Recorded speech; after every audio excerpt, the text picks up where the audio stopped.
Hi friends, எல்லோரும் எப்படி இருக்கீங்க? நல்லா இருக்கீங்களா? இன்றைக்கி வந்து நம்ம சிகப்பு பீன்ஸ் இருக்குது பாருங்கள், அது வந்து கத்திரிக்காயோடு போட்டு காரக்குழம்பு செய்ய போகிறோம். ஸோ முதல்ல வந்து நான் ஒரு பாத்திரம் வச்சு அதில் நல்லெண்ணெய் வந்து ஒரு 50 கிராம் விட்டுருக்கேன். அதில் கொஞ்சமாக கடுகு போட்டு அது கொஞ்சம் பொரிஞ்சதும் ஒரு டீஸ்பூன் வெந்தயம் சேர்த்துக்கோங்க. அதுவும் ஓரளவு நல்லா பொரிஞ்சதும் 200 கிராம் சின்ன வெங்காயம், 10 பல் பூண்டு வந்து தோல் உரிச்சிட்டு தண்ணியில் கழுவிட்டு அதுக்கப்புறமா சேர்த்துக்கோங்க. சேர்த்துட்டு இது கூடவே பெருங்காயத்தூள் கொஞ்சமாக சேர்த்துக்கோங்க. தேவையான அளவு கருவேப்பிலை சேர்த்து நல்லா வதக்கிக்கோங்க. வெங்காயம் நல்லா வதங்கினதும் தக்காளி வந்து நல்லா பழமாக ஒரு 3 பழம் கட் பண்ணி சேர்த்துக்கோங்க. நான் வந்து காரக்குழம்பு செய்யும்பொழுது தக்காளி வந்து அதிகமாக தான் சேர்த்துக்கோங்க ஃப்ரெண்ட்ஸ். உங்களுக்கு தேவைன்னா நீங்கள் அதிகமாக சேர்த்துக்கோங்க, இல்லைன்னா 2 தக்காளி போட்டாலும் போதும். தக்காளி சேர்த்து நல்லா வதக்கி விட்டுடுங்க. தக்காளி ஓரளவு வதங்கினதும் 1/4 டீஸ்பூன் மஞ்சள் தூள் சேர்த்துக்கோங்க. சேர்த்துட்டு தேவையான அளவு கல்லுப்பு சேர்த்துக்கோங்க.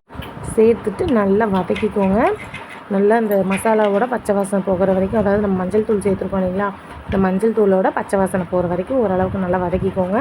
ஒரு 2 நிமிஷம் நல்லா வேகட்டும். இது கூட பார்த்திங்கன்னா நான் வந்து கத்திரிக்காய் நீளவாக்கில் கட் பண்ணி சேர்த்துக்கிறேன். நான் எடுத்துருக்க கத்திரிக்காய் வந்து 250 கிராம் இருக்கும். உங்களுக்கு இன்னும் கொஞ்சம் கூட வேணும் அப்படின்னாலும் நீங்கள் கூட போட்டுக்கோங்க, இல்லை கம்மியாக வேணும்னாலும் கம்மியாக போட்டுக்கோங்க. நல்லா வதக்கி விட்டுட்டு குழம்பு மிளகாத்தூள் வந்து 2 ஸ்பூன் சேர்த்துக்கோங்க. சேர்த்துட்டு இது கூடவே 1 டீஸ்பூன் வந்து மல்லித்தூள் சேர்த்துக்கோங்க. சேர்த்துட்டு மசாலாவோட பச்சை வாசம் போகிற வரைக்கும் நல்லாவே வதக்கி விட்டுடுங்க. இப்போ நமக்கு வந்து கத்திரிக்காய் வெங்காயமெல்லாம் ஓரளவு நல்லா வெந்துடுச்சு. மசாலாவோட பச்சை வாசனை வந்து இப்போ நல்லாவே போயிடுச்சு. இப்போ வந்து நம்ம வேக வச்சுருக்க சிகப்பு பீன்ஸ் வந்து சேர்த்துக்கலாம். ஃப்ரெண்ட்ஸ், இது வந்து நாங்கள் சிகப்பு பீன்ஸ் அப்படின்னு சொல்கிறோம். ஒவ்வொருத்தர் வந்து ராஜ்மா அப்படின்னு சொல்கிறாங்க. ஸோ எனக்கு தெரியல, உங்கள் ஊரில் என்ன சொல்லுவீங்க அப்படின்னு சொல்லிட்டு நீங்கள் கமெண்ட் பண்ணுங்கள். இப்போ நம்ம வேக வச்சுருக்க சிகப்பு பீன்ஸை வந்து கத்திரிக்காய் கூட சேர்த்துக்கலாம். ஃப்ரெண்ட்ஸ், வேக வச்ச தண்ணி வந்து நான் வடிகட்டலை, அதையும் வந்து நம்ம கத்திரிக்காய் கூடவே சேர்த்துக்கிட்டோம். நீங்கள் அப்படியே சேர்த்துக்கோங்க, அதுதான் வந்து நல்லாயிருக்கும். ஒரு பக்கம் அதை வடிச்சிட்டு அதுக்கப்புறமா சேர்க்குறாங்க. ஸோ வேக வச்சு நீங்கள் அப்படியே சேர்த்துக்கோங்க. அந்த தண்ணியே நமக்கு போதுமானது. கொஞ்சம் நேரம் வந்து கத்திரிக்காய் வந்து வேக விடுங்க, ஒரு 5 நிமிஷம் வேக விடுங்க. இப்படி நல்லா வெந்து நமக்கு வந்து குழம்பு வந்து ஓரளவுக்கு வற்றி வந்துடும். அப்போ வந்து ஒரு மூடி தேங்காய் வந்து நம்ம அரைச்சி சேர்த்துப்போம், தேங்காய் பேஸ்ட்டாக அரைச்சி சேர்த்துப்போம்.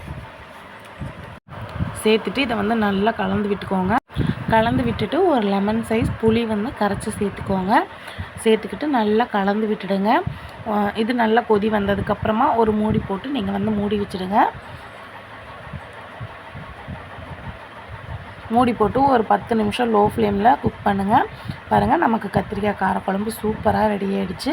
நீங்கள் ட்ரை பண்ணி பாருங்கள். ட்ரை பண்ணி பார்த்துட்டு எப்படி வந்ததுன்னு சொல்லிட்டு கமெண்டில் சொல்லுங்கள். ரொம்பவே சூப்பராக இருக்கும், சாப்பாட்டுக்கு அருமையாக இருக்கும். அவ்வளோதான் ஃப்ரெண்ட்ஸ். வீடியோ பிடிச்சா லைக் பண்ணுங்கள், ஷேர் பண்ணுங்கள், கமெண்ட் பண்ணுங்கள். மறக்காமல் நம்ம சேனலை சப்ஸ்கிரைப் பண்ணி பக்கத்தில் இருக்க பெல் பட்டனை கிளிக் பண்ணி வச்சுக்கோங்க. அப்போ தான் நான் அடுத்தடுத்து போடுற வீடியோ உங்களுக்கு நோட்டிஃபை ஆகும். அடுத்த வீடியோவில் பார்க்கலாம்.